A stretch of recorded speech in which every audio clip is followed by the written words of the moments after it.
प्रतिपंढरपूर म्हणून ओळखल्या जाणाऱ्या नारायणगडावरती विठुरायाच्या दर्शनासाठी भाविकांनी गर्दी केली आहे। संत कुलभूषण महात्मा नगद नारायण महाराजांच्या दर्शनासाठी भाविकांच्या रांगा पाहायला मिळाल्या। मध्यरात्री 12:30 वाजता प्रत्यक्षात दर्शनाला सुरुवात झाली आणि लाखो भाविकांनी आतापर्यंत दर्शनाचा लाभ घेतला। पुण्यातील एका कार्यक्रमात उपमुख्यमंत्री एकनाथ शिंदेंनी जय गुजरात म्हटल्याने वाद निर्माण झाला। त्यानंतर आता केंद्रीय मंत्री प्रतापराव जाधवांनी वादग्रस्त विधान केलं।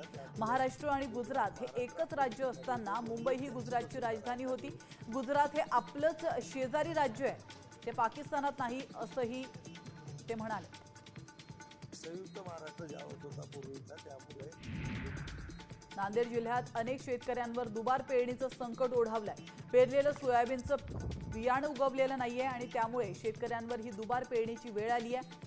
500च्या वर बियाणं उगवलं नसल्याच्या तक्रारी कृषी विभागाला प्राप्त झाल्यात। मात्र अहवाल येईपर्यंत पेरणीची वेळ निघून जाईल, त्यामुळे तात्काळ मदत देण्याची मागणी शेतकऱ्यांनी केली। बीडच्या परळीमध्ये सप्तशृंगी देवी मूर्ती स्थापना मिरवणुकीदरम्यान अंधश्रद्धा पसरवण्यात आली आहे। या विरोधात अजित पवार गटाचे माजी नगराध्यक्ष दीपक देशमुख आणि समाजकर्ते बालाजी ढगे यांनी फिर्याद नोंदवली आहे। रस्त्यावर कोंबड्यांचा बळी, नागलीची पानं, हळद, कुंकू आणि निंबू टाकून जादू टोण्याचा अघोरी कृत्य केल्याचा आरोप करण्यात आला।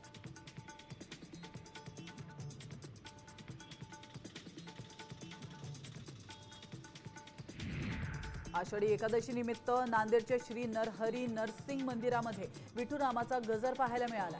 यावेळी सराफा भागामध्ये भक्ती संगीत कार्यक्रम उत्साहात पार पडलाय। मंदिरामध्ये आषाढी एकादशी निमित्त दरवर्षी धार्मिक कार्यक्रमांचं आयोजन केलं जातं।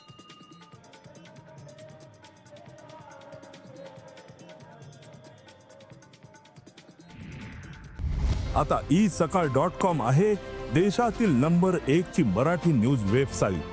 प्रत्येक अपडेटसाठी isakal.com ला नक्की भेट द्या।